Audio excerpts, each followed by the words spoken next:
মাতা কি শুভেন্দু অধিকারী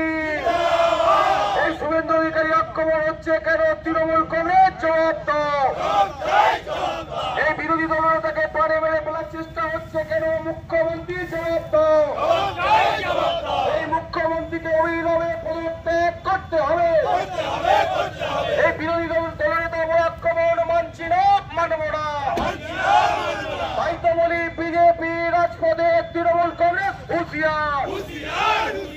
এই তৃণমূল কংগ্রেস রাজপথে বিজেপি কর্মী রাজপথে তৃণমূল কংগ্রেস হুঁশিয়ার আজকের প্রথমতে দলে দলে যোগ দিন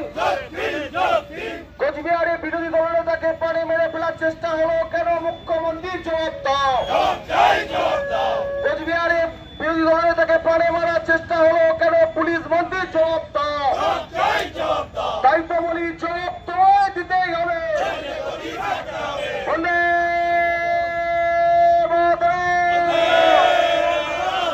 ভারত মাতা কি এই বিরোধী দলের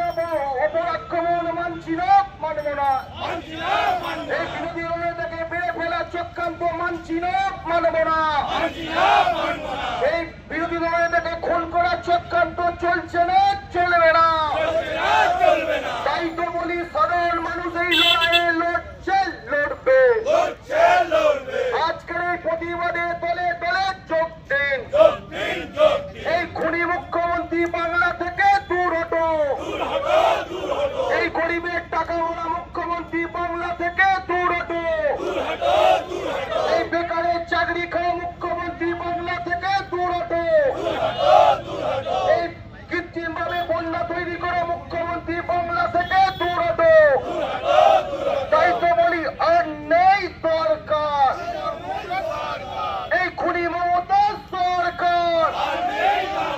এই বেকার ছেলের চাকরি খাওয়া সরকার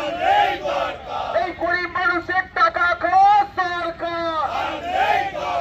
এই দানখোরাতি সরকার এই কসবা থেকে আর্জিকর মা বোনের সম্মান অর্জন করা সরকার তাই তো বলি আর নেই দরকার এই চোর মমতা সরকার এই খুনি মমতা সরকার এই তাকে কিভাবে নৃশংসভাবে আপনার আমার ঘরের মেয়ে আপনার আমার ঘরের বোন তাকে কিভাবে নৃশংসভাবে ধর্ষণ করে খুন করা হয়েছিল তার বিরুদ্ধে প্রতিবাদ করতে গেলে বাংলার একজন মুখ্যমন্ত্রী মহিলা যিনি মেয়ে হওয়ার পরে একজন বাংলার মায়ের সম্মান চলে যাওয়ার পরে প্রতিবাদ করতে গেলে পুলিশ দিয়ে তাকে আটকানো হয় এখনো পর্যন্ত এই 4.5 বছরে প্রায় 70 থেকে 80 বার একটা রাজ্যের বিরোধী দলনেতাকে কখনো হাইকোর্ট কখনো লোয়ার কোর্ট কখনো জজ কোর্ট কখনো সেই জেলা সংশ্লিষ্ট কোর্টের পারমিশন নিয়ে সভা করতে হয় আমি এই এলাকার মানুষের কাছে বলতে চাই বিরোধী দলনেতা মানে আপনাদের সমস্যার কথা তুলে ধরবে বিরোধী দলনেতা মানে অন্যায়ের বিরুদ্ধে প্রতিবাদ করবে বিরোধী দলনেতার পদটা হচ্ছে মুখ্যমন্ত্রীর পরের জায়গাটাই হচ্ছে বিরোধী দলনেতা আজকে কোচবিহারে আপনারা টিভির মাধ্যমে দেখেছেন এই কর্মসূচি রাজ্য বিজেপির সভাপতি সম্মানীয় শ্রমিক ভট্টাচার্য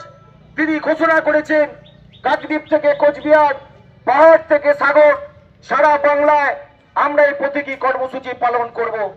আমরা বাধ্য হয়েছি এই কর্মসূচি পালন করতে আমরা চাই না মানুষের কোনো অসুবিধা করতে যখন বানবাসী মানুষ ভাসছে যখন বাংলার মানুষ আপনারা দেখেছেন খানাকুল থেকে হুগলির বিস্তীর্ণ এলাকা মেদিনীপুর সহ লক্ষ লক্ষ মানুষ যখন জলের তলায় তখন বাংলার মুখ্যমন্ত্রী আমি হিন্দু ধর্মের ছেলে হয়ে বলি লক্ষ লক্ষ টাকা পুজোর খয়রাতি দেয় আর ভোটের সময় বলে আমি মুসলিমদের আমার যে গরু দুধ দেয় সেই দুধের গাইদের আমি পক্ষে দাঁড়াবো প্রশ্ন করি মুখ্যমন্ত্রীকে কালিয়াগঞ্জের ভোটের পরে যে বাচ্চা 9 বছরের ছোট্ট বাচ্চা মেয়েটা সেই মেয়েটা তামান্না সে কিন্তু মুসলিম ঘরের মেয়ে তাকে খুন করা হলো মরছে মুসলমান মারছে মুসলমান আর ভোটের জন্য শুধু বাংলা বাঙালি আর মুসলমানের ভোটের জন্য এই যে রাজনীতি বাংলায় করছে, এই তেতুলের রাজনীতির বিরুদ্ধে যিনি বাংলায় প্রতিবাদ করছেন তার নাম শুভেন্দু অধিকারী। আমরা চাকরির কথা বলছি,